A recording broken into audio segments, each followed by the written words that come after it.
Mes chers amis, bonjour ou bonsoir. Alors cette vidéo est un peu spéciale parce que j'ai pas l'intention de vous faire un Dvar Torah comme je le fais d'habitude, mais plutôt de vous associer à ce que j'ai vécu aujourd'hui. Je suis à l'instant à Jérusalem et je reviens de Tel Aviv où j'ai passé l'après-midi avec d'autres personnes, d'autres volontaires de Aleph et de Roth, dans l'hôpital d'Ichilov, à visiter des blessés qui sont soit des soldats, soit des gens qui habitent dans le sud d'Israël. Et je voudrais partager un petit peu avec vous. Je voudrais vous raconter d'abord l'histoire de ce soldat dont on ne peut pas connaître beaucoup de détails. Il a été blessé, il fait partie d'une unité qui est apparemment très particulière. Et c'est une personne, un soldat particulièrement valeureux. Et malheureusement, le premier jour, donc le jour de l'attaque du 7 octobre, en plein Simchat Torah en Israël, il a été appelé et il a rejoint le village, le fameux village de Be'eri, où ils se sont battus et où, ce qu'on nous a raconté, pendant des heures et des heures, il demandait à Tzahal des renforts.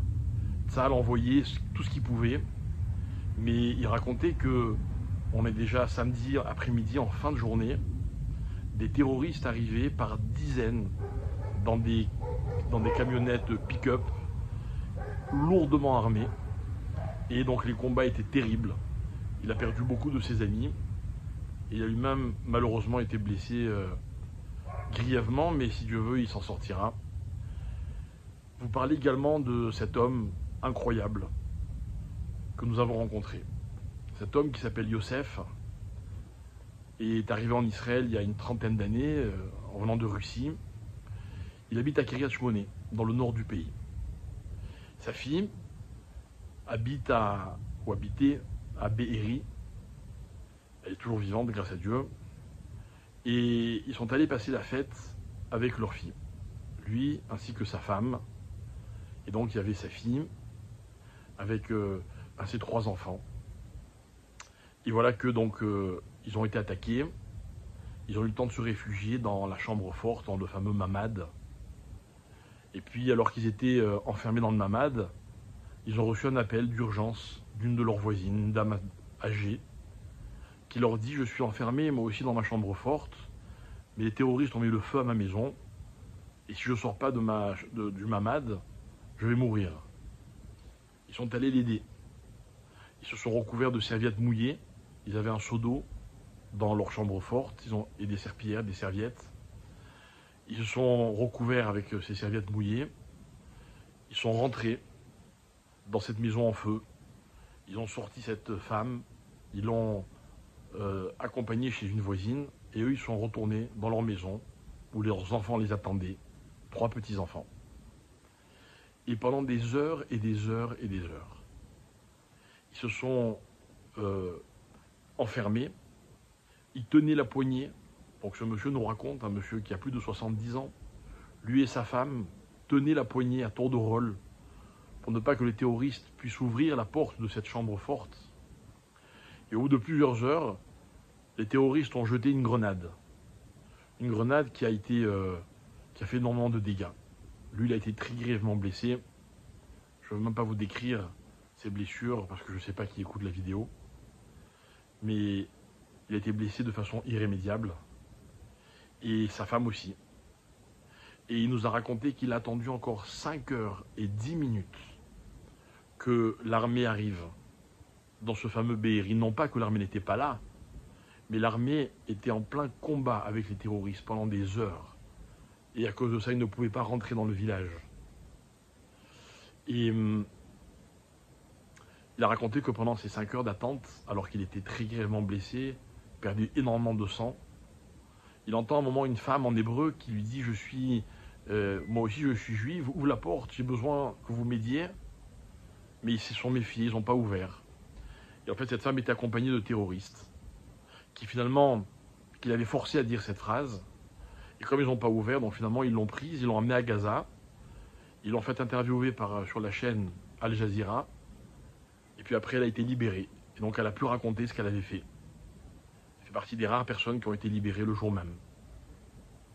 Et donc, ce monsieur qui réapprend à marcher, qui réapprend à vivre, qui n'a pas encore pu voir sa femme, qui s'est fait opérer 5 fois, qui n'a eu que la vie de sa petite fille qui est hospitalisée dans le même hôpital, dans un autre service, et qui est venu le voir.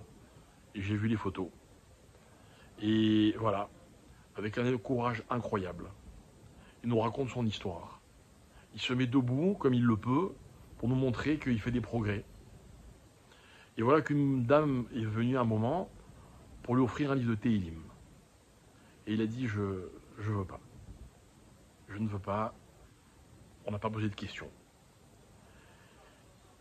Ça aurait pu être une fausse note, mais écoutez la fin. Au moment de partir, on l'a tous enlacé, embrassé. Et je me suis permis de lui dire cette phrase. De lui dire, tu sais, c'est pas grave. Si tu n'as pas de livre de Tehillim, parce que toi, il faut que tu t'occupes de toi, que tu te soignes et que tu guérisses, et nous, on va prier pour toi. Et les larmes qui ont coulé de ses yeux à ce moment-là ont été pour moi la réponse la plus forte que tous les juifs, au fond d'eux, ils savent qu'ils ont besoin de tfilote, de prière. Et ils comptent sur nos prières. Et puis on a continué, et on est rentré dans une chambre dans laquelle il y avait une jeune dame, blessée au bras, entourée de sa famille. Je me suis approché d'elle. Au bout de quelques secondes, elle me raconte qu'elle aussi, elle était à Be'eri, enfermée dans le mamad, que les terroristes ont tiré sur la porte du mamad, qui est une porte blindée pendant tellement de temps, qu'au bout d'un moment, les balles ont traversé la porte, et à cause de ces tirs, elle a perdu son mari, son bébé de 9 mois, et il lui reste 2 garçons que nous avons vus, âgés de 8 ans et de 3 ans et demi. Et dans une autre maison, il y avait sa belle-mère, c'est une famille originaire de Be'eri, qui malheureusement a également été tuée. Et en voyant tout cela, en entendant ce soldat, en voyant les familles, les amis, les gens qui défilent sans arrêt, je me suis rendu compte, enfin je ne me suis pas rendu compte, j'ai vu l'horreur qu'ils ont vécue. Ce sont que 2 témoignages, mes chers amis, en dehors du soldat, de ce que ces gens ont vécu. Et là aussi, la dame à laquelle j'ai rendu visite n'était pas très pratiquante, c'est le moins qu'on puisse dire. Et quand on s'est approché, avant moi, d'autres personnes de notre groupe ont voulu rentrer. Elle a dit non, non. Enfin, sa belle-sœur a dit non, non, on veut personne dans la chambre. Et quelqu'un a dit mais on est venu avec un rave. Ah, elle a dit ah oui, le rave il peut rentrer. Et je suis rentré. Juste parce que pour elle, j'étais un rave. Alors on a passé l'après-midi avec eux, c'était très émouvant. Mais ne croyez pas, on est sorti avec une force incroyable. Parce qu'on a entendu la même chose à chaque fois. Ils nous ont tous embrassés, enlacés, en nous disant, on est une même famille. Dommage. Dommage qu'on le réalise que dans ces moments-là. Et puis en sortant de là, avant de rentrer à Jérusalem, je me suis arrêté en face de la Kyria de Tel Aviv, pour ceux qui connaissent, sur l'esplanade du musée de Tel Aviv et de la bibliothèque de Tel Aviv. Et sur cette grande place, il y a une photo que vous avez peut-être tous vue. Il y a une étable immense qui a été dressée avant Shabbat, avec une place, une chaise et un couvert dressé pour chacun des otages, les bébés compris, avec des petites chaises de bébés, des biberons sur la table, des chalotes, du vin, un verre de kidouche. Et la table, elle est intacte, et autour, il y a toutes les familles que nous avons embrassées aussi. Et pareil, des gens, il y a encore quelques jours, on se regardait peut-être avec méfiance, et là, on s'est embrassés, on a pleuré ensemble. Et on a réalisé une fois de plus qu'on était une grande famille. Et tous m'ont dit la même chose, priez pour nous. Priez. Nous, on ne sait pas le faire. Voilà mes chers amis. Voilà ce que j'ai vu aujourd'hui et que je voulais partager avec vous. Le partager pas pour vous rendre triste, parce que vous le savez, c'est pas mon habitude, mais pour vous dire qu'en fait, ils nous ont pris des vies. ils nous ont pris des otages. Ils essayent de nous briser, mais ils ne peuvent pas nous briser. Ils ne peuvent pas nous enlever ce sentiment de fraternité, d'unité, d'amour qu'il y a dans notre peuple. Alors, il s'est passé ce qui s'est passé, mais je crois que chacun, à sa façon, eh bien, on montre à Kadosh Baruch Hu qu'il peut être fier de nous. Et qu'il nous a donné la force, Hachem, de vaincre, non pas nos ennemis, parce que le problème, c'est pas eux, de vaincre les épreuves. Et croyez-moi, j'ai pris énormément de force de ces gens.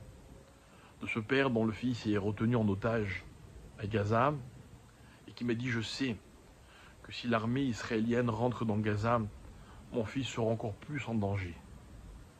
Mais je sais aussi que s'il doit être sacrifié pour que Israël puisse continuer à vivre, eh bien je l'accepte. Et je lui ai demandé de répéter cette phrase, parce qu'elle était trop dure à entendre. Mais j'ai compris qu'elle est encore plus dure à dire, et pourtant il me l'a dite 2 fois. Ah, voilà mes chers amis, ce que c'est que le peuple juif. Un peuple déterminé, confiant, solide, qui doit être uni, parce que c'est dans l'unité, dans l'union, que nous sommes les plus forts. Et c'est notre réponse. Encore une fois, si je vous raconte tout ça, c'est parce que je veux que vous priez avec encore plus de ferveur et encore plus d'intensité. Avant cela, ce matin, je me suis permis de dire à la synagogue, quand on récitait des psaumes comme tous les matins, en ouvrant le Echal, je me suis permis de dire à tous ceux qui prient avec nous, je leur ai dit, quand vous allez dire les Téhilim, quand vous allez répondre Amen à la prière qu'on fait après les Téhilim, mettez-vous dans la peau d'une maman, d'un soldat blessé, d'un frère, d'un père, d'une grand-mère, qui prie pour son enfant, son mari, sa femme, son père. C'est ça qu'il faut qu'on ressente. Il faut qu'on arrive à ressentir ce que les autres ressentent. C'est ça la véritable unité. Et voilà pourquoi je voulais partager avec vous cette vidéo. Et je suis sûr que toutes ces larmes, que tout ce chagrin, mais aussi que tout cet espoir, et toute cette proximité, cet amour qu'il y a dans le peuple juif, eh bien fera que Kadosh Baruch Hu, très vite, va renverser la situation.